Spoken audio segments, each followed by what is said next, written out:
So I'm really happy to be here and to present some of the results we've generated in the midst of the pandemic between March and June this year. So I should mention that usually my lab studies innate immune responses to respiratory viruses, and we really like to use a comparative virology approach to figure out what's going on in the host. But during this pandemic, we teamed up with industry during these critical months to advance a novel, promising antiviral compound to the clinics. And so to start this off, I'd like to orient you on the current targets of SARS-CoV-2 antiviral therapy within the viral life cycle. So in theory, each life cycle step is a potential target for intervention. And so starting with the viral entry, right? And then one of the first steps is the immediate translation of the positive stranded RNA genome into 2 polyproteins. These are, as we just heard, processed by viral proteases, but to which I'll go into more detail in the next slide, followed by RNA replication and transcription performed by the viral polymerase complex, right? And then the virus just needs to assemble and get out of the cells. So the main focus so far for antiviral drugs, or I should say direct acting antiviral drugs for SARS-CoV-2, focus on 2 early processes, polyprotein processing and RNA replication. And RNA replication, as you all know, is targeted by remdesivir, which is usually the only direct acting antiviral, at least in the US, in the clinics, authorized for emergency use by the FDA.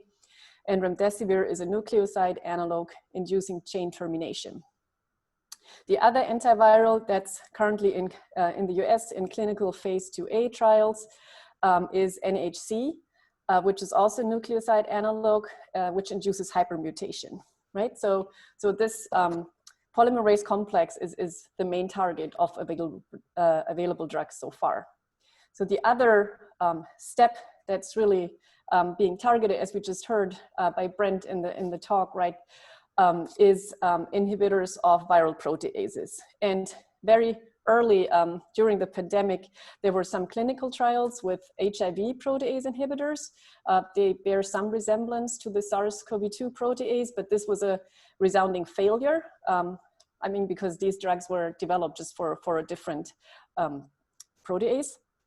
And so ever since, as we've also heard, there's intense research to develop coronavirus-specific protease inhibitors. So why pick these proteases, or particularly the main protease, as we've heard, as a step for antiviral intervention? So as Brent mentioned, this major protease of SARS-CoV-2 is highly conserved among coronaviruses, right? So that makes for a potentially pan-coronavirus antiviral. Also, this protease has a really unusual target site, which is not known to be shared by any known human protease, so that would suggest low adverse effects. And finally, this protease plays a really important role in the SARS-CoV-2 life cycle, which we'll see, right? So I mentioned that the first 2 SARS-CoV-2 proteins are translated as polyproteins. So that means they're all strung together and need to be processed to release the mature components. And there's 2 proteases that do that, the NSP2 protease, and then the 3CL-Pro or M-Pro protease. And importantly, so the 3CL-Pro protease performs most of these cleavage events, and also importantly, it releases the components of the polymerase complex. So blocking this essential step effectively stops life cycle progression, all of which makes 3CL-Pro an excellent target for antiviral therapy. So what did we work on, right? So there's been a press release last week from Pfizer announcing the initiation of a phase 1b clinical trial for a protease inhibitor with this terrible name, PF07304814. So this is a prodrug that is then metabolized to an active compound, PF00835231. And this is the drug that we characterized for the IND application for Pfizer. And so this is what the talk will be about. So the next slide has some key facts about this inhibitor that I'll just, for simplicity, refer to as the Pfizer drug. So this drug was initially developed for SARS in 2003, so that is a feature that it shares with remdesivir. And a preprint earlier this year showed antiviral activity to SARS with an EC50 of 5 micromolar in Vero E6 cells. So this is popular monkey kidney cell line, as you've heard in the previous talk. But the EC50 was much lower in human cells, such as MRC5 fibroblast. And the reason for that, and Brent also said they were testing this right now, right, is the action of an efflux transporter, ABCD1, which is highly expressed and highly active in Vero E6 cells and just pumps out this drug. So the drug is an intravenous drug, and I kind of feel your disappointment here, right? So it's like remdesivir, and it's definitely a caveat because this drug will be administered in a hospital setting. So we know that for acute viral infections, the window of opportunity is short, likely a few days post-symptom onset. So this will likely not be a drug for the general population, but it might be of use in patients with severe COVID-19 and prolonged viral replication, as we've heard from Akiko. And it may be used as an alternative or in combination with remdesivir. So the goals of our study were to basically characterize this drug and with regard to SARS-CoV-2 using relevant human airway models, and to also determine the role of ABCD1 in these relevant models. So what are these models? So we used 2 of them. One is based on the cell line, a cancer cell line A549, which we supplemented to express high amounts of ACE2, which I'll get to on the next slide. So this is a monolayer, conventional tissue culture method, right? So they're easily expendable. So that's what they look like. They're easily expendable. They're really good for high throughput experiments, which we like to do in the lab. But it's just one cell type and they're cancerous cells. So the second model that we used is a little more elaborate, is that of polarized human airway epithelial cultures, which are depicted here in cross sections. So you see their polarized nature.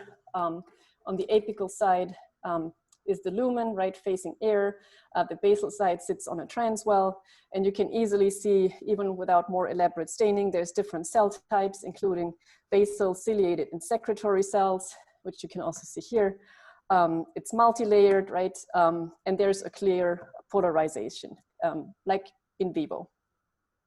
So we did also single-cell RNA-seq to look at the cell types in our specific cultures. And so the composition will depend on the nature of the precursor cells used and media conditions, right? So in our cultures, we see many of the relevant cell types that we also find in the human airways. The composition is maybe most closely reflecting the situation in the bronchial region. So this is arguably a very relevant model to study respiratory viruses, but it is much more low throughput. So one culture will be one well, and takes about maybe 3 to 5 weeks to generate. All right, so first for our high throughput assays, we generated A549 cells that overexpress ACE2. And the reason for that is that A549 cells do not endogenously express the SARS-CoV-2 receptor ACE2 in sufficient amounts, as you can see on this Western blot. So we introduced a constitutive overexpression cassette by lentiviral transduction, leading to a really robust expression of ACE2. And this allowed the permissiveness to SARS-CoV-2 infection. So before I get to our study results, so what this whole study also learned, taught us is not only things about the drug that we're investigating, but alongside we also learned some really interesting virus biology. And one of the findings I wanted to share with you on the next slide. So, so it appeared that the cytopathic effect of SARS-CoV-2 on these A549 ACE2 cells manifests as syncytia. And this was not maybe super surprising, right? We've seen this with other viruses having fusogenic surface proteins.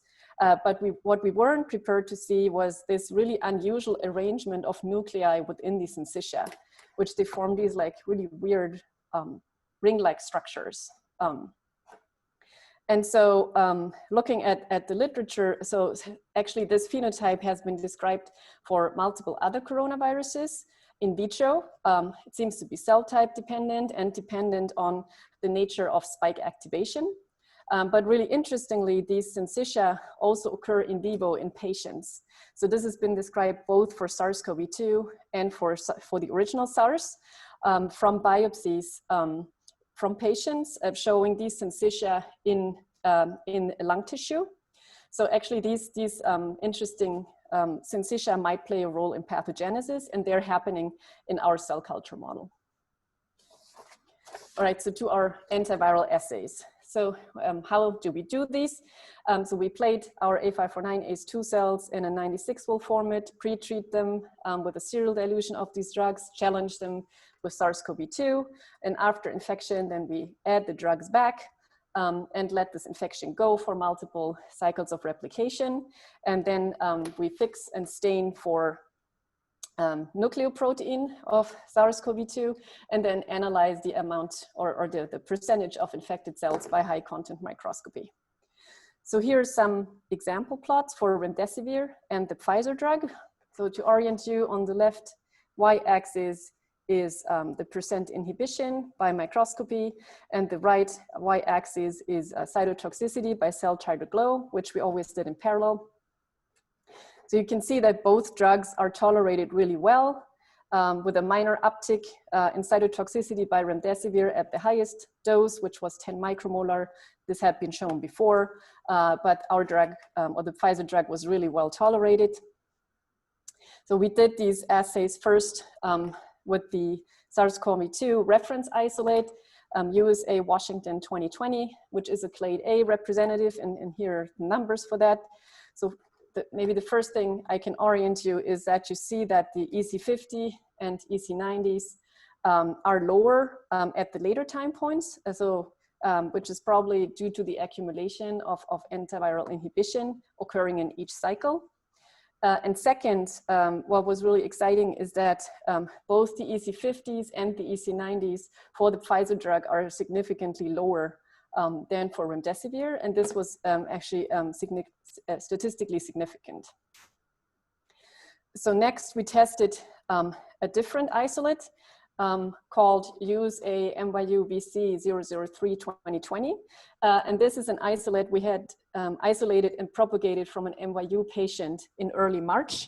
And the isolate falls into a clade B with the signature changes that you probably all have heard about, the notorious D614G mutation in the spike, and another mutation in NSP12.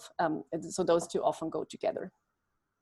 And again, what we saw that the Pfizer drug has significantly lower EC50s, but this time we did not see a significant difference in the EC90.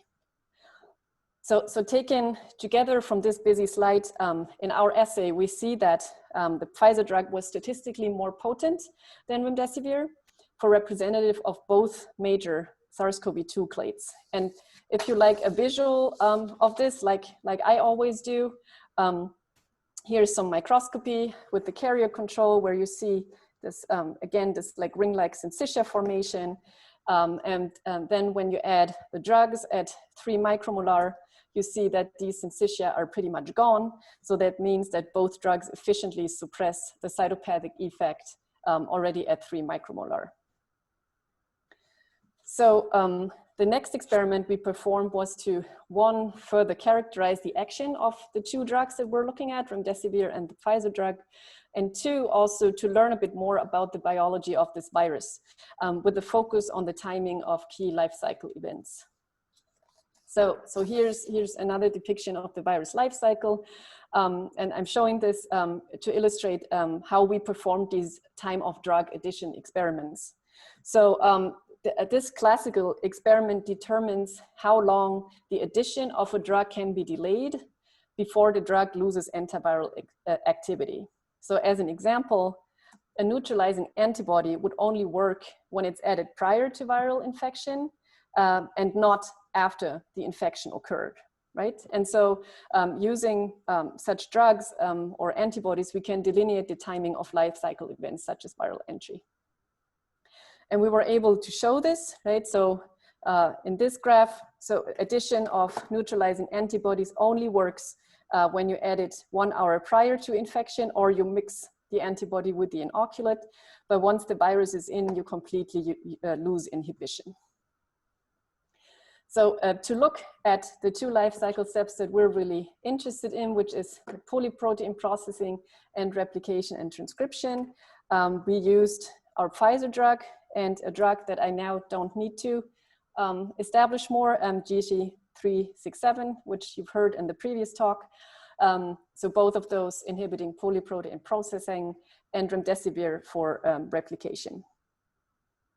So a quick note to the potency and the dose of these drugs that we used, right? So we had to calibrate the drug doses to yield 100% baseline infection to see when the breakthrough occurs.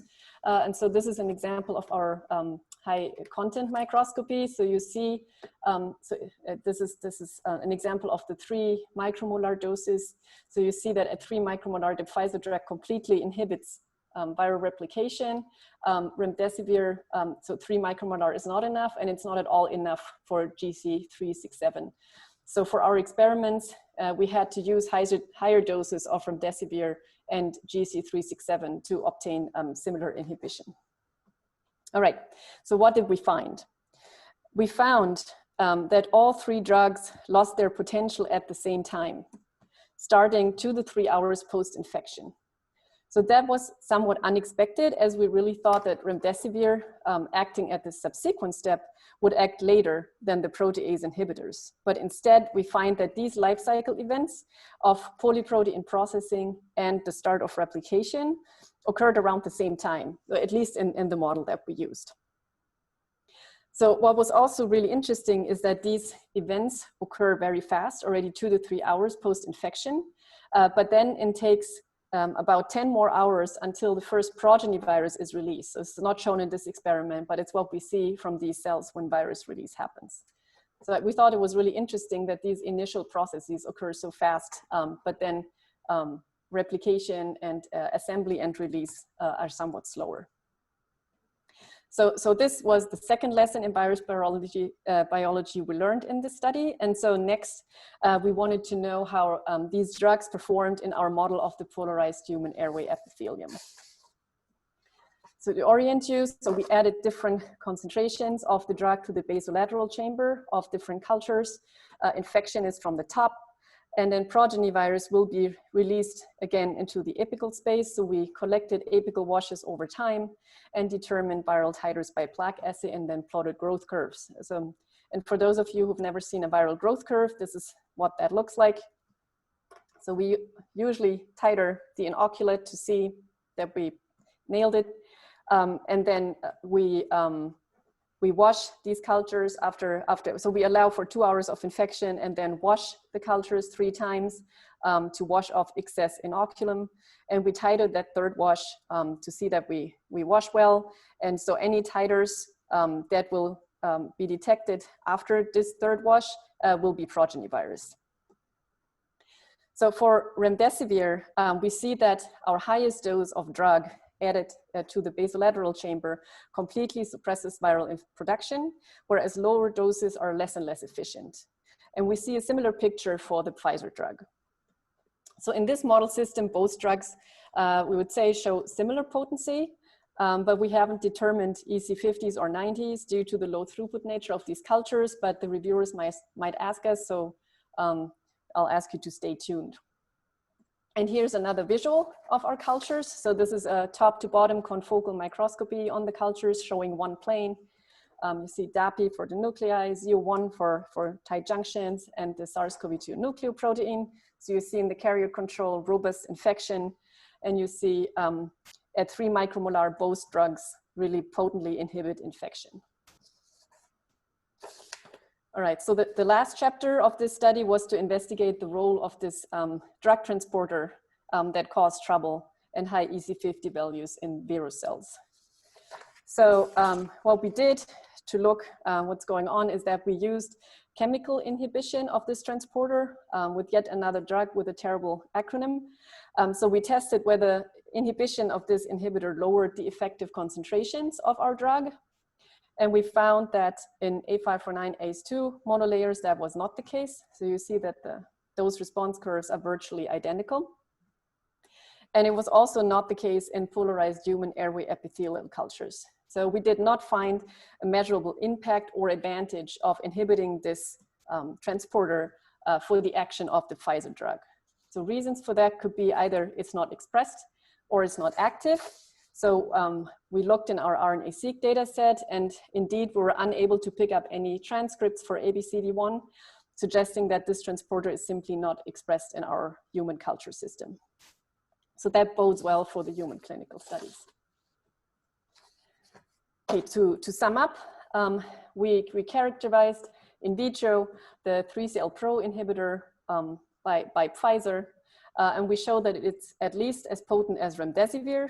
And I think our study also nicely highlights the importance of using relevant human model systems to study drug efficiency.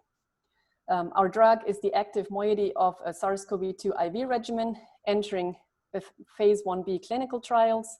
And along the way of this study, we also learned some interesting biology, such as these unusual syncytia with ring-like nuclei structures, and the temporal coupling of polyprotein processing and viral replication, which follow each other very closely in time. And I should mention that for these clinical trials, that our drug is only the third direct-acting antiviral drug to enter clinical trials in the US after remdesivir and NHC, and it is the very first protease inhibitor to do so. So with that, I'd like to thank my group, especially my postdoc Maren, who was from March to maybe late May or June, actually the only BSL-3 certified person I had in the lab. So all BSL-3 data that you saw in this talk were generated by her. I also thank the other lab members and the team Pfizer that we closely collaborated with, and our director of biocontainment facilities, which early on we were the first people at NYU trying to set this up and trained other people and like looked, you know, what's safe, how we can work with this virus safely. So that was a huge collaborative effort. And I thank our funding sources. And finally, we're also looking for a new postdoc to join our team. So if any of you are interested, just please reach out to me. Thank you, Meike. That was fantastic. It looks like we have a question from Seth Darst. So Seth, please go ahead. I was just curious, this hasn't been discussed much, but the replication and probably transcription of the genome is supposed to occur in these sort of vesicle systems that the virus sets up, probably to protect things from RNA degradation and also or immune detection, right? Where does the translation and the polyprotein processing, does that happen in the cytoplasm? Yes, yes, as far as I know, yes. Okay, so it's kind of surprising that the timing is the same. Right? No, totally. So this is actually, so initially we only did this with remdesivir and our drug, and we're like, wait a minute, this is weird, right? So this is why we added this other commercially available drug targeting the protease to really make sure, you know, we're seeing what we're seeing. Thank you. We have a question from Brent Stockwell. So Brent, please go ahead. Great. Can you hear me this time? Yes. Yes. Okay. Terrific talk. Really exciting. I guess I was wondering about the potency of the Pfizer compound. We always struggle with these potencies in different assays. It's picomolar in the biochemical assay. Right. And yeah, the Vero cells we know, right, has the efflux issue. Yeah. But then even in the other systems, it's only like 100 to 500 nanomolar. So what, do you have any thoughts about why we don't see more potent activities in different cell models? I don't know. I just know that typically the translation from really in vitro protease inhibition to anything that's in cells or in mice really shifts the EC50. I mean, it might be uptake, right? It might be metabolism right? It might be, you know, it needs to go to the right place. All of these. All these, yeah. Okay, we have a question from Saul Silverstein. Saul, you should be able to talk. Now I can. Given the fusogenic nature of the virus, which is very interesting, that doesn't portend very well for antibody treatment or development of neutralizing antibody to targets such as RBD. Yes, I agree. So, so I don't know to what extent, you know, this like cell-to-cell spread versus, you know, free virus spread influences pathology. We just thought it was really interesting that this was even seen like in lung tissue of patients and in autopsy. So that means probably these patients didn't fare well. So that would be something that's really interesting to look at and definitely keep in mind, right? And so this is all driven by the fact that this virus can use furin and really the surface protein is processed right away, which enables cell-to-cell fusion. Yeah, it reminds me of herpes viruses, which I spent a lifetime studying. Yeah, herpes viruses also on these A549 cells make beautiful syncytia, but interestingly, so we were used to seeing these syncytia. What we weren't used to seeing is these like, so I don't know if that's relevant for pathology or not, but were these like ring-like structures, because usually the nuclei are just like evenly distributed in these like big cell blobs. So that was kind of really unusual too. Yeah, sometimes syncytia give you these polynuclear structures, but it's absolutely fascinating what you've shown. And beautiful. And beautiful. Mike, if I could ask a simple, naive question. Did you happen to have a plate of cells that you threw both the Pfizer drug and remdesivir on? See whether there was an additive effect? Right, so we didn't do that. So that was also an interesting experience working with industry, right? Because you're very limited in what you can do, what you're interested in, right? So actually another group did that, and I cited, if you want to look, I cited that other preprint on one of my intro slides.